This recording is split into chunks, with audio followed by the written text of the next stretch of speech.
Pregúntale al Pastor es un podcast grabado en vivo desde El Salvador y transmitido por Radio Progreso 90.5. Aquí el Pastor David Aguilar responde a las preguntas de la audiencia en vivo y con Biblia en mano. Si tienes preguntas de la Biblia o de la vida, escúchanos.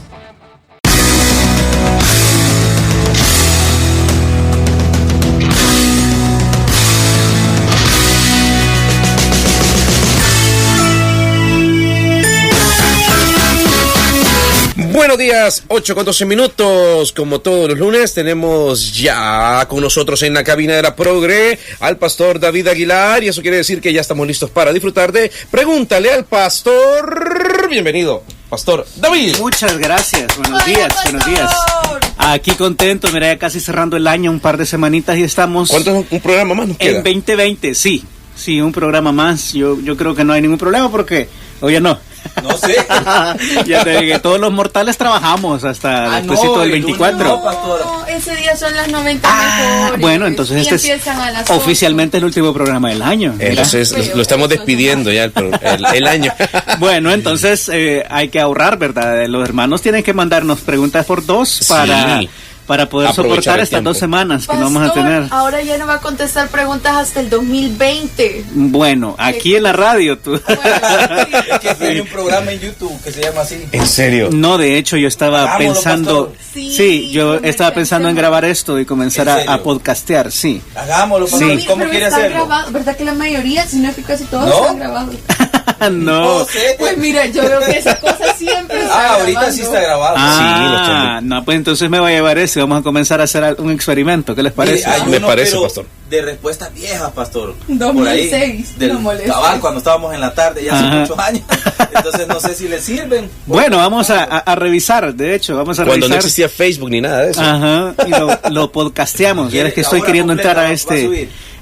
pues quizás sí, yo creo que sí, obviamente sin las pautas, pero sí, yo quisiera hacer algo diferente. Pauta nueva, oye. Sí. Buenísimo, hagamos y vámonos a las redes, quizás hagamos algo diferente. Va, 2020 nuevos propósitos. Excelente, me encanta, Pastor. excelente. Pastor. Bueno, 8:14, ya tenemos la primera pregunta, arrancamos así. Hola, buenos días, amigos de la Progre. No me complacieron con la canción, están pendientes conmigo. Buenos días, le quería preguntar al pastor ahí sobre si hay una diferencia entre, ¿cómo se llama?, prueba y castigo en la Biblia, y si hay alguna diferencia en nuestra vida, ¿verdad? Porque a veces tal vez podemos tener alguna prueba y nosotros podemos pensar que es algún castigo. Entonces yo quisiera saber si hay una diferencia entre las dos y cuáles son las diferencias entre las dos, entre el castigo o la disciplina y la prueba, ¿verdad? Porque muchas veces vienen pruebas en nuestra vida y a veces pensamos que es un castigo y creemos que el Señor nos está azotando, ¿verdad? Y a veces puede ser un castigo o no sé. O sea, eso es lo que quisiera preguntar esta mañana. Bendiciones para el pastor y para ustedes, oigan, gracias ahí, siempre los escuchamos ahí en la 44 con todo. Eso. La Progre. Excelente, saludos hasta la ruta 44 y todos aquellos que nos oyen en el transporte público, qué bueno. El reclamo es para ustedes, yo tomo la pregunta. Para Víctores. Sí, claro. Bueno, esa es una muy buena pregunta. Buena. Muy buena pregunta, porque si tú te das cuenta, la Biblia, quizás vamos a ponerlo así, la Biblia trabaja con las cosas desafortunadas que nos suceden en 2 vías, o por lo menos normalmente los cristianos las clasificamos en 2. O es disciplina de Dios a través de un castigo porque nosotros hicimos algo para merecerlo, o es una prueba de nuestra fe que nos pasa como le pasaba a Job, voy a ponerlo así. Sí. Pero yo te quiero proponer algo, vamos a ser completamente honestos aquí. El dilema del que nos hablaba nuestro hermano es saber si es una prueba, si es un castigo o qué. Realmente no es tan importante. Sí hay una diferencia en la Biblia, y yo te voy a llevar primero a los pasajes y luego vamos a ir a la parte práctica de esto. Dice Santiago capítulo 1 versículo 2: hermanos míos, tened por sumo gozo cuando os halléis en diversas pruebas, sabiendo que la prueba de vuestra fe produce paciencia. Ok, entonces fíjense esto, cuando a nosotros en nuestra vida vienen pruebas, que supuestamente no hemos hecho nada, y digo supuestamente muy adrede, no hemos hecho nada para merecernos lo malo que nos pasa. Sí. Dios lo envía con un propósito. La prueba es para aumentar nuestra paciencia. Y en nuestra mente, paciencia es como lo que tienes para ir a la villa navideña, una fila de 2 horas para poder entrar y dar una vuelta. Eso es paciencia en nuestra mente. Hacer las compras navideñas. Claro, pues, claro. Es ir a un centro comercial y encontrar parqueo a esa hora del día. Sí, es terrible. Eso no es paciencia en la Biblia. En la Biblia se llama macrotumeo. La palabra es capacidad para aguantar. O sea, para aguantar dolor, para aguantar injusticias, persecución. Exactamente, para mantenerte firme en medio de la tempestad. Eso es paciencia, y la paciencia se entrena a través de las pruebas. Yo sé que no es bonito, pero eso es de saber qué pedirle a Dios. Cuando le pedimos paciencia. Aumentanos la fe, o sea, porque aumentar la fe quiere decir venir en todo un proceso, porque cuando aumentar la fe, nosotros necesitamos meternos a la palabra, ¿sí? La fe viene por el oír, y el oír viene por la palabra de Dios, ok. Pero si entonces aumentamos la fe, el siguiente paso que viene es una prueba para probar nuestra fe, valga la redundancia, y luego producir paciencia. ¿Y cómo termina este proceso? Santiago 1:4 dice: mas tenga la paciencia su obra completa, para que seáis perfectos y cabales, sin que os falte cosa alguna. O sea que una persona que madura espiritualmente, una persona que ha sido pasada por diversas pruebas, es capaz de soportar injusticias, es capaz de soportar malos tratos, es capaz de soportar situaciones inesperadas en la vida. Uno lo puede ver claramente. A veces hay quienes predicamos, voy a decir así, o somos pastores, pero algo pasa en nuestra vida y nos sacude, y perdemos nuestra fe y renegamos de Dios y nos vamos. Eso demuestra que nosotros realmente no somos maduros. O sea, voy a decirlo con mucho temor y temblor aquí, porque todos estamos expuestos a esto. No hay nadie tan maduro que no le vengan pruebas, y no hay nadie tan inmaduro que no pueda resistir la prueba. Porque otra cosa importante que decir de las pruebas, cuando nosotros vamos a este proceso, vamos a darnos cuenta que la vida del creyente está llena de vicisitudes, de cuestiones difíciles. Mira Primera de Pedro capítulo 1 versículo 6, en lo cual vosotros os alegráis, hablando de las pruebas, aunque ahora por un poco de tiempo, si es necesario, tengáis que ser afligidos con diversas pruebas, para que sometida a prueba vuestra fe, otra vez, lo que prueba, la prueba, para la redundancia, es nuestra fe, la capacidad que tenemos de confiar en Dios. Fíjate, porque si lo vamos a definir así, es estar seguros de que estamos sostenidos de la mano de Dios, y vienen cosas que no podemos resolver con nuestras propias fuerzas, que se salen de nuestro control, y lo único que queda, voy a decir lo único, pero la verdad es que es lo principal, es sostenernos de la confianza de que Dios está con nosotros, para que sometida a prueba vuestra fe, mucho más preciosa que el oro, el cual aunque perecedero se prueba con fuego, sea hallada en alabanza, gloria y honra cuando sea manifestado Jesucristo. O sea, lo que él está diciendo ahí es, cuando tú soportas una prueba, hay un resultado inmediato aquí en la tierra, es paciencia. Pero cuando tú soportas una prueba, hay un resultado eterno delante de Dios. Esto es como oro que va a ser probado en el tribunal de Cristo, y al ver tu paciencia, al ver la forma en que saliste de la prueba, tomado de la mano de Dios, vas a recibir un premio eterno. O sea, eso es buenísimo, buenísimo. Pero ahora, el problema grande es que a veces nosotros pensamos: ay, Señor, esta prueba es demasiado dura, que no la puedo soportar, no puedo pasar adelante, esto yo no lo puedo aguantar, etcétera. Es bien terrible, porque la verdad, cuando nosotros lo pensamos, nosotros llegamos a creer que se va a acabar el mundo, pero eso no es cierto. Hay una promesa en la Biblia para darle mucho ánimo a aquellos que en estos momentos se encuentran con situaciones difíciles en su vida.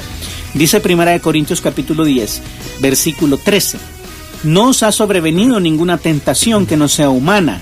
Ahora, cuidado, si tú te fijas, hay una tentación. Sí. Uno normalmente asume que una tentación es algo malo, pero yo te voy a enseñar una relación interesante hoy. Dice: no te ha sobrevenido ninguna tentación que no sea humana, pero fiel es Dios que no os dejará ser tentados más de lo que podéis resistir. O sea, cada prueba trae una tentación en medio. ¿Cuál es la tentación? Es renegar de Dios, es volverte al mundo, es hacer algo deshonesto. Siempre hay una tentación.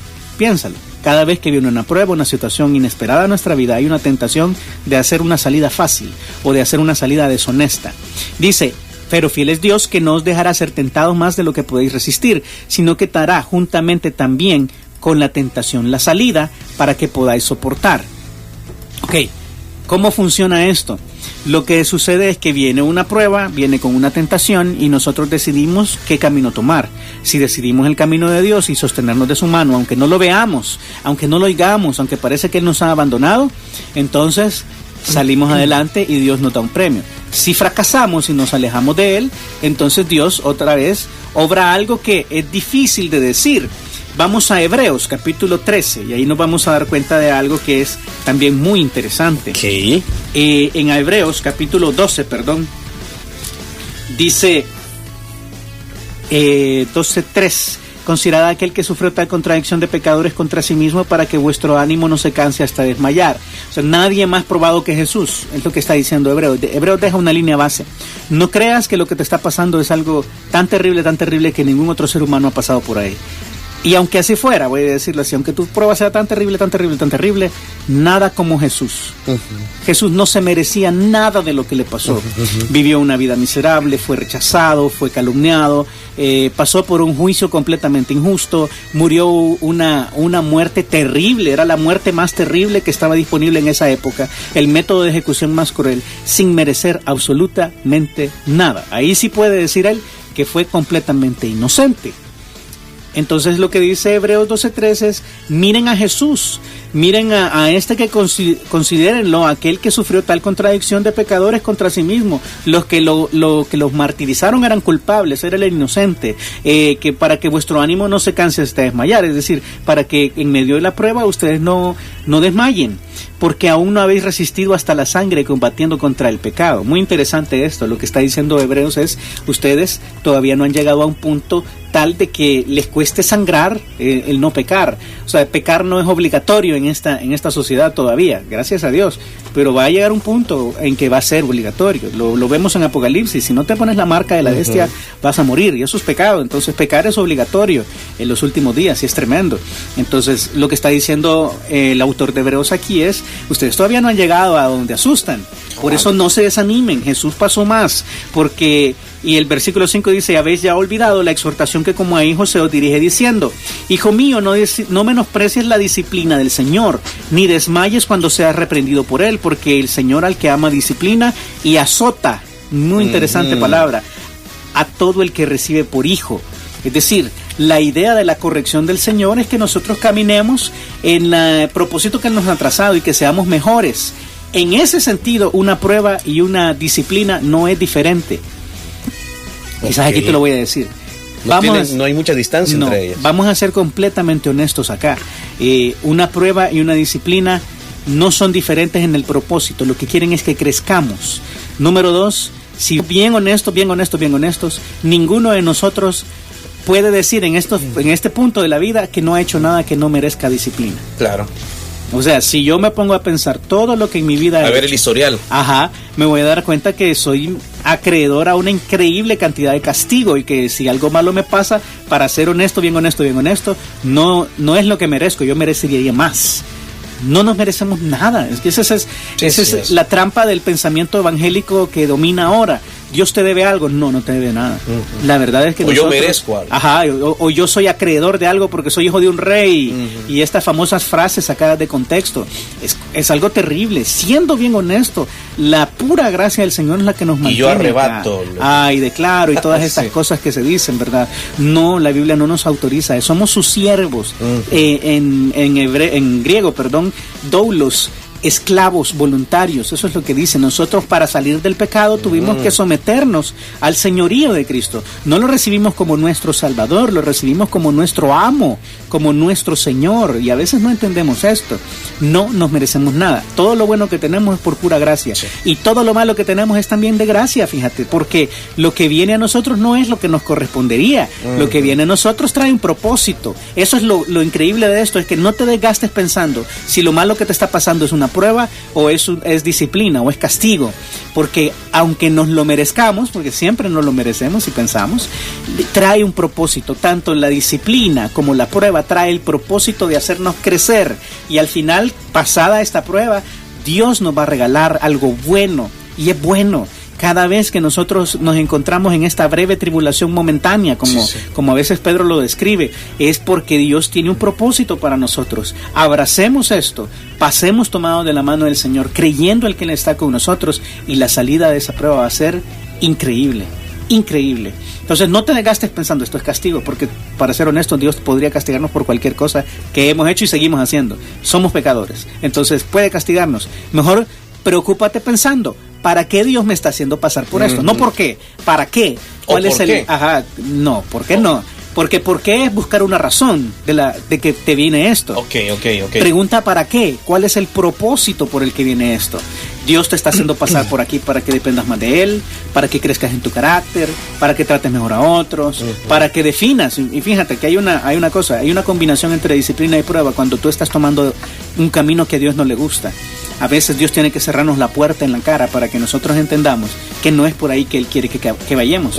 Y si somos sus hijos, y si somos sus siervos voluntarios, debemos escuchar su voz y buscar su voluntad.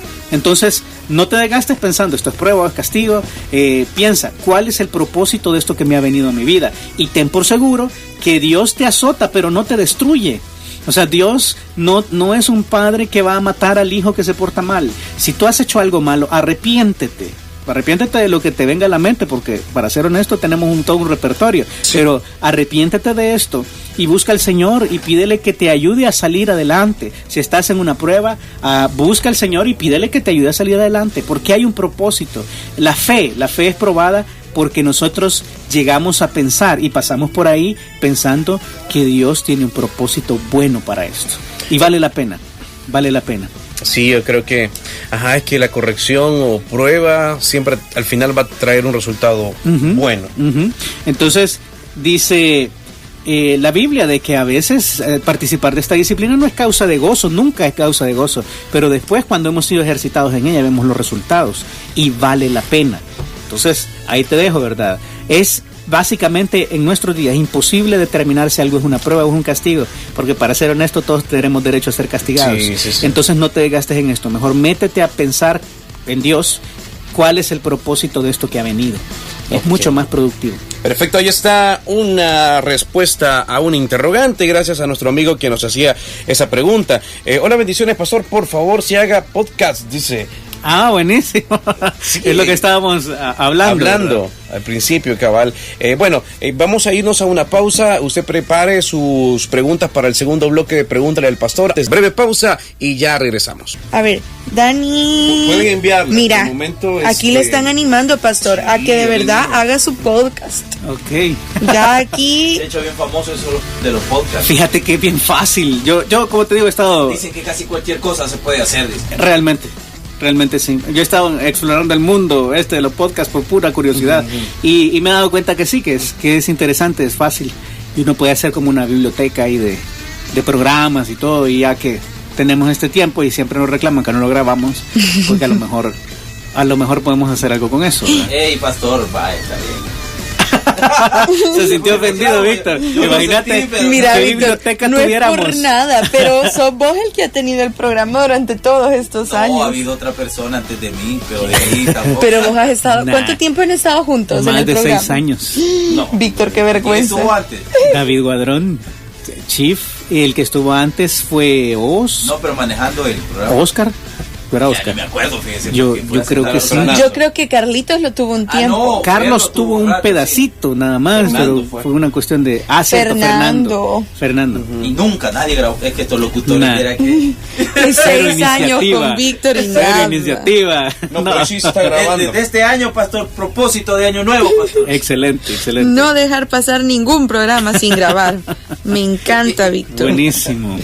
Bueno, estamos por acá esperando sus preguntas al 7600-6901 y también al 2274-1370. Pastor, y aparte de la familia de Adán, ¿había más personas en la tierra? No. Esa es una respuesta categórica. Yo sé que... Porque muchos preguntan, pero ¿y entonces cómo Caín se fue y se hizo familia después? Claro, esa es una pregunta bastante común. Y de alguna manera tiene cierto nivel de razón, ¿verdad? Porque uno piensa, Y Caín y Abel eran los únicos que estaban ahí, como dice que va a huir y que va a encontrar a alguien y lo va a matar, o sea, había más gente. Hay varias cosas que uno tiene que hacer en este proceso de pensamiento bíblico. Número 1, hay una declaración de Adán que nos ayuda a entender por qué nosotros decimos, hay una llamada, ¿verdad? Vamos entonces con la llamada. Hola, buenos días. Buenos días. Hola, ¿con quién tenemos el gusto? Ernesto, aquí el pastor está atento a su pregunta, así que adelante. Ok, muchas gracias, Dios le bendiga. Dios le bendiga, pastor. Una preguntita. ¿Me podría, por favor, explicar el versículo Mateo, capítulo 21, versículo 22? ¿Qué debemos entender en ese versículo? Mateo 21, 22. Ok. 21, 22, por favor. Muchas gracias, pastor. Dios le bendiga y feliz Navidad. Con gusto, Ernesto. Feliz Navidad. Un abrazo, mi hermano. Gracias. Bendiciones, Ernesto. Ok, bueno. Mateo 21, 22. Vamos, pero primero tenía la de Dani. Prioridad de la llamada. Ahora querés esa parte. No, Daniel, así no. Vaya, la declaración de Adán es bien categórica. Él le dice cuando después de la caída, la primera decisión consciente que él toma es separarse emocionalmente de su mujer. Es bien terrible porque si tú ves Génesis capítulo 5, versículo 2, dice varón y hembra los creó y los bendijo y llamó el nombre de ellos Adán. O sea, hombre y mujer se llamaban Adán, eran una sola cosa para Dios, porque desde el principio él dijo, va a dejar el hombre a su padre y a su madre y se unirá a su mujer y serán una sola carne. Sería incongruente que esta sola carne tuviera dos nombres, por eso Dios les dio un nombre, pero el problema fue después de la caída. Adán recibe la autoridad en un parte del castigo de Eva. Él le dice, Dios le dice a Eva, tu deseo será para tu marido y él señoreará de ti. Y la primera cosa que hace Adán es ponerle nombre diferente a Eva. Ellos se llamaban Adán desde el principio, pero entonces él le dice, estoy en Génesis capítulo 3, versículo 20, y lo espiritual, ¿verdad? Pero es terrible lo que pasó aquí. Y llamó a Adán el nombre de su mujer, Eva, por cuanto ella era madre de todos los vivientes. Pero lo que pasó aquí es que Adán le dio otro nombre, dijo, yo de aquí en adelante soy Adán, tú te llamas Eva. Y tú vas a ser la madre de todos los vivientes. O sea, le puso algo bien espiritual a la parte, pero es malo lo que pasó aquí. Es terrible. Entonces, la declaración de Adán es categórica, es la madre de todos los vivientes. ¿Eso qué quiere decir? Que en ese momento, de ahí en adelante, no había más seres humanos que ellos dos. Y entonces Eva iba a ser la madre de todos los vivientes. No hay espacio para otras creaciones, no hay otras familias de la tierra. Ahora, ¿cómo sabemos que Caín y Abel fueron los... Bueno, la Biblia dice que fueron los primeros, pero no dice que fueron los únicos. Mira lo que dice Génesis capítulo 5 versículo 3, y vivió Adán 130 años y engendró a un hijo a su semejanza conforme a su imagen, llamó su nombre Set. Y fueron los días de Adán después que engendró a Set 800 años y engendró hijos e hijas. Fueron 937 años engendrando hijos e hijas. No sabemos en qué año de Adán nació Caín y Abel, primero.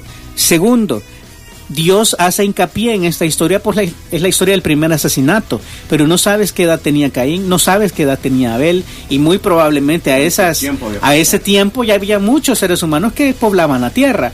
Una mujer sana, y obviamente que ellos estaban muy sanos, puede tener hijos cada año 2 meses, año 3 meses.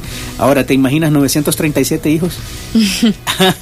O sea, no sabemos qué número, en qué momento Caín y Abel tuvieron esta desaveniencia, no sabemos cuántos seres humanos vivían ya, lo que sí sabemos es que todos vienen de Eva, por lo menos las primeras líneas de familia, y la forma en que Dios les había pedido que se multiplicaran en ese momento es, aunque a algunos les suene un poco extraño, ¿verdad? Pero entre sus propios familiares ellos se multiplicaron. ¿Cuándo termina esto? Bueno, cuando en la ley se prohíbe este tipo de relaciones entre hijos, entre padres e hijos, entre hermanos, entre primos, cercanos. ¿Por qué? Porque ya no es necesario, pero en este momento Dios lo había permitido porque era el plan que Él tenía para la humanidad. O sea, no había nada malo, no había malicia en medio de esto. El problema es que este tipo de relaciones sí se prestan cuando el hombre caído está aquí. Ahí sí se presta a un montón de cosas terribles, ¿verdad? El mayor abusa del menor, etcétera, ¿verdad? Hay un montón de cosas por las que uno debe cuidarse y tener cierto recelo a este tipo de relaciones. Pero, haciendo tu pregunta, no, Eva es la mamá de todos los vivientes, no hay otras familias en la tierra, no sabemos cuándo Caín y Abel tuvieron este pleito y que terminó en la muerte lamentable de Abel, pero sí es lógico pensar que ya habían más hijos de Adán y Eva en todos lados. Y de hecho, si ellos se enteraban que Caín había matado a su hermano, pues iban a querer vengarse. Esa es la preocupación de Caín. Me van a matar porque yo ya maté, entonces me van a querer matar. No tiene lógica. Entonces, básicamente esta es la respuesta, ¿verdad? Ya había más personas ahí y no sabemos cuántos años tenían. A lo mejor eran adultos completos, ya eran señores. No sabemos. Es bien tremendo. Eso, ok. Gracias, pastor. Hoy sí, Dani. ¿Contento con tu respuesta? ¿Lo has captado todo? Sí, está listo. Vaya, ahora vamos a Mateo, capítulo 21-22, como nos lo pidió nuestro hermano Ernesto. Que y por cierto, acá ya tenemos más preguntas, pastor. Ernesto es fiel oyente de este programa. Pregúntale al pastor. Nos ha seguido desde que estábamos en la tarde. Hacía 3-4 preguntas seguidas. Vaya, Mateo 21-22, y todo lo que pidiereis en oración creyendo lo recibiréis. Es una declaración categórica de Dios y está hablando de pedir en oración algo con fe y va a recibirlo. Ahora, esto quiere decir de que todo lo que yo pida con fe lo voy a recibir. Es que esto tiene un punto de balance en otros pasajes de la Biblia. No es así nomás, voy a decirlo así. No es como, no, hermano, usted pida ese carro último modelo y Dios se lo va a dar, porque aquí la Biblia dice que todo lo que pidáis con fe, entonces eso vas a recibir. No necesariamente. Vamos a ver un pasaje que nos va a poner justo la piedra, ¿verdad? De equilibrio. Mira lo que dice Primera de Juan, capítulo 5, versículo 14, dice: y esta es la confianza que tenemos en Él, que si pedimos alguna cosa conforme a su voluntad, Él nos oye. O sea, Dios nos va a oír y nos va a responder si pedimos cosas conforme a su voluntad. Si mis palabras permanecen en vosotros, dice Jesús, pedid todo lo que queréis y os será hecho. O sea, las palabras de Jesús tienen que habitar primero en nosotros. No podemos pedir cosas que vayan en desacuerdo o contra su voluntad y esperar que la vamos a recibir. Por más que uno quiera ponerle aquí tinte de dinero, sea millonario, ¿es esa la voluntad del Señor? Es tiempo, le pregunta Eliseo a Giesi, su siervo, cuando va a ser leproso por andar estafando a Naamán, le dice: es tiempo de proveernos de ovejas, de cabras, de oro, de plata y de vestidos. ¿Es tiempo de hacer esto? La respuesta es no nos corresponde a nosotros. Si Dios quiere bendecirnos, Él habrá de hacerlo de su pura buena voluntad y de su pura gracia, pero no es algo que nosotros debemos buscar necesariamente, porque no debemos buscar las cosas de este mundo y de las riquezas que son inciertas, dice el mismo Jesús. O sea, uno tiene que evaluar estas declaraciones que Dios hace en contexto de lo que está sucediendo. El contexto de Mateo 21 es la maldición de la higuera estéril. Él está maldiciendo una higuera porque no tiene frutos y la higuera se secó al siguiente día. Entonces los discípulos se sorprendieron, ¿verdad? ¿Por qué se sorprendieron? Porque la voluntad de Dios era enseñarles una lección. El que no da frutos tiene castigo. Entonces esa es la voluntad de Dios, y en ese sentido la declaración de Jesús es: pidan todo lo que quieran, si es conforme a la voluntad, si tiene un propósito de Dios, va a hacerse, va a cumplirse. Entonces, una de las cosas es que nosotros no sabemos cuál es la voluntad del Señor siempre. Eso es una realidad. Entonces, ¿cómo es la forma correcta de pedir? Señor, yo te pido que si esto es tu voluntad, mi tía se sane. Que si esto es tu voluntad, yo pueda salir adelante. Y si no es tu voluntad, Señor, hágase tu voluntad, tanto en el cielo como en la tierra. Si tú haces una concatenación de todo lo que Jesús dijo acerca de la oración, uno puede tener buenas perspectivas de cómo orar correctamente. Debemos buscar su voluntad, debemos someternos a su señorío, debemos pedir misericordia, por supuesto, debemos de tener acciones de gracias continuamente para no olvidarnos que Él es la razón de todo, pero sobre todo buscar que sus palabras habiten en nosotros, conocerle a Él para poder pedir conforme a su voluntad y que nos sea hecho con toda seguridad. Eso podemos hacer. Por eso lo dice 1 Juan 5:14, la confianza que tenemos en Él es que si pedimos alguna cosa conforme a su voluntad, Él nos oye. Entonces, esa es la explicación, Ernesto. No te puedes quedar solo con esta frase. Tienes que ir a ver si esta es una realidad en toda la Biblia, y cada vez que te topes con declaraciones de este tipo, te vas a dar cuenta que adosado siempre está que sea conforme a la voluntad del Señor. Esa es su voluntad. Si Él va a salir glorificado de lo que te va a dar, Él lo va a hacer. Si el que sale glorificado soy yo, entonces creo que estoy pidiendo mal. De hecho, hay otro pasaje, ¿verdad? Ustedes saben cuál es. Pedimos y no recibimos. ¿Por qué no recibimos? Porque pedimos mal. O sea, ahí está bien claro, ¿verdad? El pasaje es tremendo. Mira, si quiere, voy a decirlo de esta manera. Santiago capítulo 4 versículo 2 dice: codiciáis y no tenéis, matáis y ardéis de envidia. Esto parece la descripción de algunas de las vidas de nosotros ahora con las redes sociales, envidiando todos los que los demás tienen, ¿verdad? Y no podéis alcanzar, combatís y lucháis, casi que te matás trabajando, pero no tenéis lo que deseáis porque no pedís. Ahora, pedís y no recibís porque pedís mal para gastar en vuestros deleites. Entonces ahí tenemos equilibrio. Si pedimos algo conforme a su voluntad, lo tenemos. Si pedimos algo para gastar en nuestros deleites, no recibimos.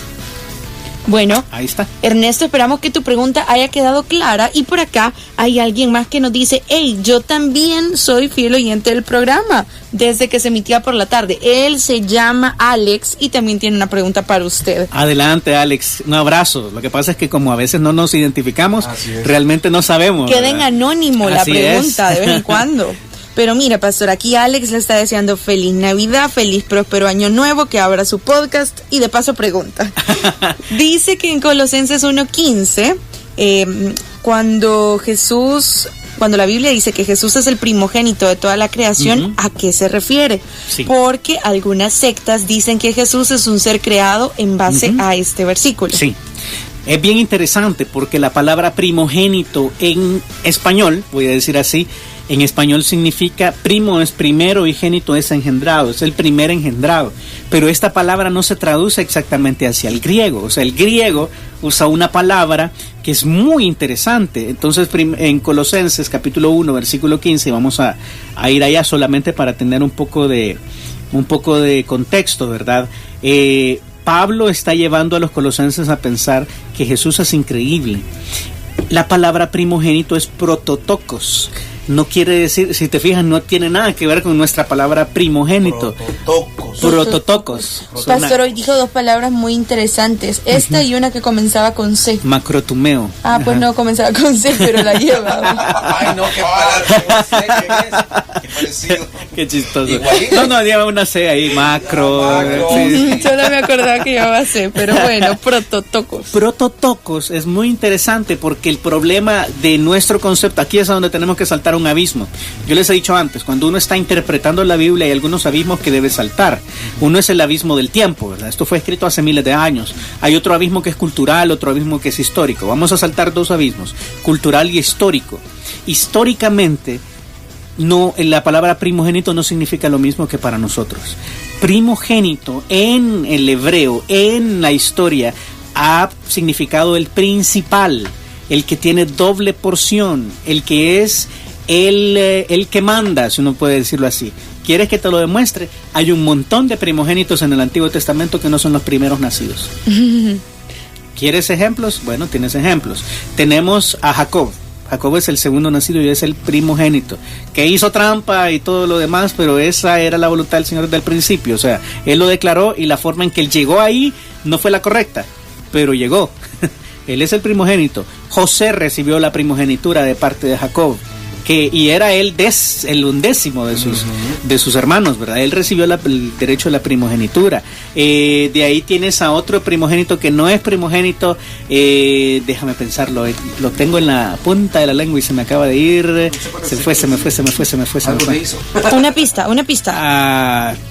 Fares, el hijo de Judá, también es otro que no es el primero y es el que recibe doble porción. Y así, uno puede ir por todo el proceso. Manasés y Efraín también. Manasés y Efraín son los hijos de José que tuvo en Egipto. Él los lleva delante de Jacob y Jacob va a bendecir al menor. Y le dice, no papá, es al revés. Y él le dice, no, yo voy a bendecir al menor. O sea, primogénito en la Biblia no significa primer nacido. Entonces, en ese sentido significa el principal. Lo que está diciendo Colosenses capítulo 1, versículo 15, es que Jesús es la imagen del Dios invisible, el principal de toda la creación. ¿Por qué? Porque te explica, es increíble, el pasaje tiene toda la respuesta, dice, porque en Él, o sea, fíjate, porque en Él fueron creadas todas las cosas. Si Él fuera un ser creado, no podrían ser creadas en Él las cosas, ¿sí? Esto es profundo, voy a irme un poco más profundo de lo normal aquí, pero ¿con qué creó Dios los cielos y la tierra? En Génesis 1. Con su palabra. Exactamente. La palabra de Dios en griego se traduce logos, ¿sí? Logos es la misma palabra que en Juan capítulo 1 se traduce como verbo. El verbo de Dios. Que si leemos todo Juan capítulo 1 nos damos cuenta que está hablando de Jesús. El logos. Ajá, el logos de Dios. Oh. La palabra de Dios, el verbo de Dios, Jesús, es lo mismo. Entonces la Biblia dice que Dios creó todo a través de su palabra, Dios creó todo a través de Jesucristo, es lo que está diciendo. ¿Quién fue el ente de la Trinidad? La persona de la Trinidad que creó todo se llama Jesús. ¿Quién es la persona de la Trinidad que lo sostiene todo? Se llama Jesús.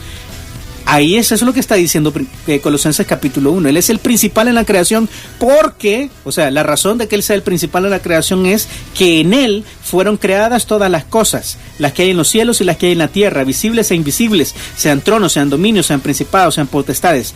Todo fue creado por medio de Él y para Él. Ahí está claro, ¿verdad? El medio fue Jesús, el medio en que subsiste es Jesús. Y la razón por la que la creación está hecha es para Jesús, para que delante de su nombre se doble toda rodilla de los que están en los cielos, en la tierra y debajo de la tierra. Ahí está claro, ¿verdad? Ahí se completa la figura. Y entonces aquí sigue, y por si nos queda duda, ¿verdad? No, es que todavía no le creo. Vaya, mira, versículo 17. Y Él es antes de todas las cosas. Está claro, ¿verdad? Uh-huh. Él ya existía antes que fuera creada todas las cosas. Y todas las cosas en Él subsisten. O sea, por donde lo quiera ver, Colosenses capítulo 1, lo que demuestra no es que Él es creado, lo que demuestra es que Él es la razón de la creación, el medio de la creación, el principal de la creación, el ente que propició la creación y el que sostiene la creación. Todo está en Jesús. La clave de nuestra relación con Dios se llama Jesucristo, porque no hay otro mediador entre Dios y los hombres que Jesucristo hombre. Ahí está. Básicamente Colosenses es un libro que nos revela tantas cosas bien interesantes que vale la pena leerlo despacio, y muchas personas lo han doblado precisamente con malas intenciones para decir cosas de Jesús que no son ciertas, pero ahí tienes una demostración por toda la Biblia que primogénito no es primer nacido, sino es principal, y que Jesús es el principal porque Él creó todas las cosas, para Él fueran hechas, por medio de Él, y Él las sostiene. Bueno, pues ahí está la respuesta para nuestro amigo. Y mire, nos responde al instante. Interesante, gracias, pastor. Ya tomé nota de todo. Buenísimo, Alex. Un abrazo y que pases una feliz Navidad tú también con tu familia. Espero que lo disfrutes. Yo siempre he creído, pastor, que el libro de Colosenses es muy difícil de entender. Fíjate que no. Lo que pasa es que a veces pues yo lo he leído mal. Exactamente, a eso yo iba a llegar. A veces nuestra forma de leerlo es... nos separamos, o sea, nos alienamos. Se nos olvida que la Biblia es una unidad. Es todo un libro completo. Yo sé que Biblia significa colección de pequeños libros, pero básicamente es un solo libro que ha sido escrito por un solo autor a lo largo de muchos años, por muchos amanuenses, o sea, muchos secretarios, pero el autor es el mismo. Entonces, para entender un libro de la Biblia, sobre todo uno complejo como Colosenses o Hebreos, hay que ir por toda la Biblia y ver si lo que estamos entendiendo es una verdad en Génesis, es una verdad en Apocalipsis, es una verdad en Timoteo, en Tito, en Filemón. Hay que ir por todos lados a ver si lo que estamos entendiendo es así. Si nos estamos equivocando y hemos entendido mal algo que está en contra de otras doctrinas más claras o de otros pasajes que son más claros, entonces lo tenemos mal y tenemos que ir a buscar por qué nos hemos equivocado. Siempre la Biblia comenta la Biblia. No es necesario que yo vaya a buscar un comentarista o un teólogo para que me explique qué quiere decir este pasaje. Yo a veces lo pongo ¿cómo decirte? Es como una metáfora que es un poquito asquerosa, pero a veces es como... el teólogo ha pasado por su proceso de estudiar la Biblia, yo espero, ojalá. Entonces él ya la procesó y es como yo tomo lo que él me dice del pasaje, es como yo tomar el bolo alimenticio de alguien y meterlo yo, ¿verdad? Y eso comer yo. ¿Cómo sé que está bien hecho? ¿Cómo sé que él tiene toda la capacidad? Y a veces, voy a decir con mucho dolor, hay muchos teólogos que no son creyentes. Y como hemos estudiado aquí, para poder entender la Biblia necesitas al Espíritu Santo. Y ahí tenemos un problema en serio, muy serio. Y hay un montón de... Yo podría darte una lista de algunos teólogos clásicos que no eran creyentes ni siquiera. Y a veces nos lo tragamos pensando que esto es correcto porque eran eruditos. Y es cierto que eran eruditos. Pero esto no es con sabiduría de hombres. Eso es lo que establece Pablo, ¿verdad? Esto es a quien Dios ha querido dar la gracia e iluminarle. Y tenemos la misma capacidad que los grandes pensadores de la Biblia para entenderla. Pero necesitamos ser diligentes. Y ahí es donde nos cuesta. Buenísimo, pastor. Mire, yo quisiera decir que ya no tenemos preguntas, pero justo en este momento creo que el hermano Juan nos acaba de enviar una y está larguita. Ok. Bendiciones, pastor. Aquí saluda el hermano Juan. Mire, siempre le quiero hacer una pregunta. Mire, ¿por qué Dani no encuentra novia a usted? Estefanía, ¿por qué no le gustan tanto los platos típicos? No, pastor, son bromas. Mire, siervo, y los galardones que uno gana. Mire, hermano Juan se metió en algo tan complicado. ¿Por qué Dani no tiene novia, Víctor? ¿Quiere que la conteste? No. Mejor no. Vamos a abstenernos de los comentarios. Pero podríamos hacerle la misma pregunta a la Steph. ¿Por qué yo no tengo novio? No. Pero la respuesta creo que es un poco más compleja contigo. Sí, yo estoy estudiando. Dependo con mis papás. No, esas cosas no, Daniel. Soy mucho menor que tú, Dani, así que no. ¿Y por qué no me gustan los platos típicos? No, sí me gusta, hermano Juan. Callarme, amor. Su vida cristiana se pierden. A ver, ¿cómo? Durante su vida cristiana se pierden. Lo que está preguntando hermano Juan es si los premios o lo que nosotros ganamos se pierde en la vida cristiana. ¿Podría perderse? La respuesta, lamentablemente, pero falta. Dele.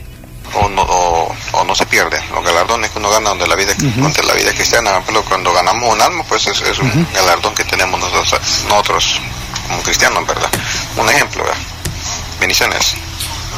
Bendiciones, hermano. La respuesta... ¿A qué equivale un alma, pastor, como premio? Buenísimo.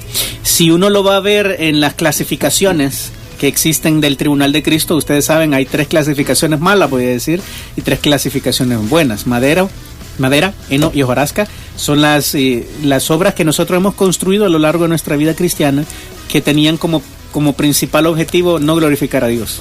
Eso es pasto para el fuego, literalmente, porque el fuego las va a probar, ¿sí? Y luego están oro, plata y piedras preciosas, ¿sí? Estas son las 3 que pasan la prueba del fuego. Segunda de Juan, capítulo 1, versículo 8 dice: mirad por vosotros mismos, para que no perdáis el fruto de vuestro trabajo, sino que recibáis el galardón completo. Ok, está diciendo esto que los premios se pueden perder. O sea, si yo he trabajado mucho en la vida y en la vida por el Señor, ¿verdad? Pero yo hago algo que trae deshonra al nombre de Cristo, es muy probable que yo pierda parte de ese premio. Pero ¿cuál es el premio que no se pierde? Pues esa es una buena pregunta. El único que no se pierde, voy a decirlo así, pero esto es parte de un proceso de pensamiento que no tengo tiempo para desarrollar por el tiempo, es el de las almas de los hombres, porque los hombres son piedras vivas.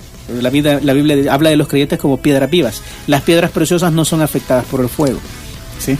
Entonces, de la misma manera que en el Tribunal de Cristo no van a ser afectadas por el fuego, las coronas que nosotros tenemos, que vienen fruto de personas que han venido a Cristo por nuestro medio, voy a decir así, nosotros fuimos y le compartimos el Evangelio, les persuadimos de venir a Cristo, esas no se pierden. Todo lo demás tiene el potencial de perderse. Ok, entonces ahí tenemos un buen equilibrio. Pero lo que dice segunda de Juan es que nos cuidemos, que nos cuidemos para no perder el fruto de nuestro trabajo, que terminemos bien la carrera, dice Pablo, para no venir a ser eliminado cuando él ha sido heraldo para otros. Entonces la carrera cristiana se termina el día de la muerte. Hasta ese momento, y puede que haya sido un gran hombre de Dios, pero si al final de mi vida yo la regué y traje deshonra al nombre de Cristo, voy a perder mis premios, y eso, Dios me libre, ¿verdad? O sea, es algo que debemos cuidar, creo que la única que no se pierde es la de las almas de los hombres, pero también puedo estar equivocado, como te digo, esto es un proceso de pensamiento, es mi posición, pero lo que dice Juan es que los premios se pierden, así que debemos cuidarnos, mucho para no caer. Bueno, hermano Juan, cómo vivió, así será la mansión que va a tener o algo así. Pues fíjate que no. Yo me imagino así algunos... Una gran mansión. Algunos lo han dicho, pero no. Lo único que yo veo de una diferencia es la cantidad de coronas que van a ser tiradas a los pies del Cordero. Y la segunda, que esto sí me parece bien alarmante, fíjate, es cuando yo veo cómo la novia del Cordero, la esposa del Cordero, es vestida de lino fino, ¿sí? Pero el lino fino son las acciones justas de los santos. Entonces, si no hay acciones justas de los santos, estoy parafraseando Apocalipsis 19:8, si no hay acción justa de los santos, no hay vestido de lino fino. Y si yo no hice nada, yo creo que nos va a tocar con taparrabo de lino, ¿verdad? Es tremendo, no. Pero, o sea, a mí eso me preocupa, sinceramente. Yo sé que es como una broma, pero es que, otra vez, la figura del casamiento, del matrimonio en la Biblia es poderosa, porque tú sabes que en la cultura hebrea, el deber del hombre que se casaba era ir a preparar la casa.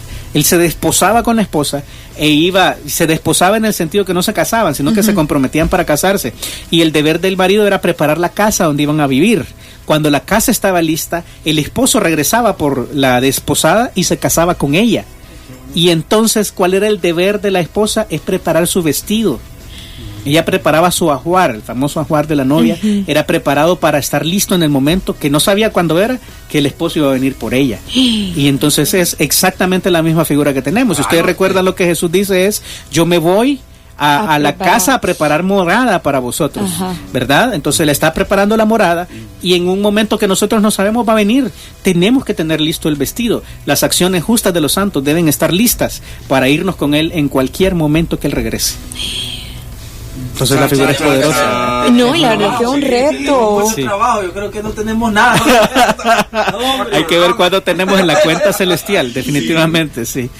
Qué cosas. Bueno, qué manera y qué forma de terminar Pregúntale al Pastor en su edición 2019. Hoy sí quedamos en saldo completo, Pastor. Hoy no debemos ninguna. No le debemos nada a nadie. A nadie. Pastor, estamos libres de cuentas. Tengo una más. Ajá. La puedo hacer, ya es la última del año. Bueno, yo no tengo un problema. Este no es mi tiempo, pero ya le vi la cara a Estefanía. ¿Tiene miedo? Ajá. Es que yo ya me los puedo, Pastor, estos niños. Ok. Dale, adelante. Víctor, es que vi un versículo, bueno, que es bien común, que es a los que aman a Dios todas las cosas les ayudan a bien, ¿verdad? Entonces, mi duda es, si todos, en todo caso, ¿verdad?, siendo cristianos, amamos a Dios, significa que todo nos va a ir bien. Pero veo después de esa frase sigue algo más. Entonces creo que ese algo más no lo entiendo, ¿verdad? Eso es bueno, lo que conforme a su voluntad son llamados. Si propósito. Ajá. Vamos a Romanos, capítulo 8. Bueno, sí. 28. Exactamente. Sí, Romanos 8:28, uno de los textos más citados, pero más citados fuera de contexto. Casi siempre recitamos la primera parte. Quizá yo lo cito mal en las mañanas, Pastor. A lo mejor, porque ya te vi que dijiste voluntad. Qué bárbaros. Dice: y sabemos que a los que aman a Dios, todas las cosas les ayudan a bien. No dice todas las cosas le van a salir bien. Primero que nada. O sea, está asumiendo por puro contexto, es que a veces van a haber cosas malas, pero esas malas van a producir bien al final, si amamos a Dios. Y dice la segunda parte, esto aplica, esto es condicional. Dice, te va a ayudar todo a bien si estás conforme a su propósito llamado. O sea, Él te llama, pero no te llama solamente a salvación, Él te llama con un propósito. Él llama, cada vez que ha llamado a alguien en la Biblia le ha dado una tarea. Llamó a Moisés desde la zarza y le dio la tarea de liberar. Llamó a Saulo de Tarso desde la luz para que él fuera luz a los gentiles. Y así tú no puedes ir viendo, llamó a Gedeón, llamó a Josué. Él ha llamado, al que ha llamado le ha entregado un propósito. Entonces, ¿sabes cuál es la clave de este asunto? Es encontrar cuál es el propósito para el que estás llamado. Si tú tienes un propósito en la vida, y voy a poner un ejemplo sencillo, vas y Dios te ha regalado el propósito de ser misionero. Todo lo que encamine hacia ese propósito, tú caminas si quieres ser misionero, pero se muere tu mamá. Tú caminas si quieres ser misionero y te pasan un montón de cosas injustas. Pero si tú estás seguro que estás en el propósito de Dios, todas estas cosas malas te van a ayudar para bien al final. Esa es una promesa de Dios. Pero la clave es entender cuál es el propósito para el que hemos sido llamados. Si estamos en la línea gruesa de la vida que Dios quiere que sigamos, tenemos la seguridad que aunque pasen cosas malas, eso nos va a ayudar a bien. Es como José, como la vida. Exactamente, es exactamente eso. Muchas cosas malas le pasaron a José, injustas, pero al final le ayudó para bien, porque él estaba en el propósito de Dios. Ok, entonces sí estamos usándolo mal. Yo creo. No, asumo. Casi, vean. No, yo creo que lo estamos usando muy bien. O cuando lo hemos usado, creo que no nos hemos salido de la explicación que el pastor ha dado. Para ser honesto, nunca les he oído, así que no sé. Bueno, qué cosa, pastor. No, qué barbaridad. Pero no, definitivamente. Cuando va a dar el tráfico, dice ese versículo siempre. No es cuando voy a dar el tráfico, vos. Ni yo lo he escuchado. Ni yo lo he Qué bárbaros.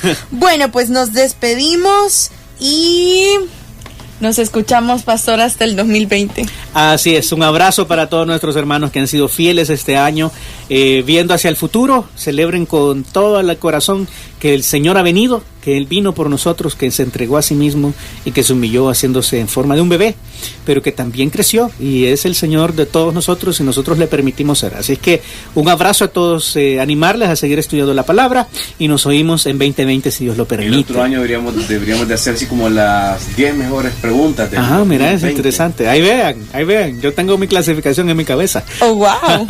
Qué lástima que el 23 no se puede, ¿verdad? ¿Y si lo hacemos tempranito? Ahí puede venir más temprano, pastor. ¿A qué horas comienzan? No, sí que no es como las 90 a las 8. A las 8. Ajá. ¿Y el reto de hoy? Quitamos el reto. Ya te van a oír. Víctor, qué barbaridad. Qué bárbaro. De ahí suspendido una semana. Esta semana. Sí, puede ser. Bueno, vamos a planificarlo. Platiquemos, tal vez les damos una sorpresa. Vaya, pues. Nos escuchamos el día de mañana, amigos. Pasen un bonito lunes. Bye. Alto voltaje, energía de verdad. En este podcast no hay pregunta mala, solo la que no se hace. Pregúntale al pastor.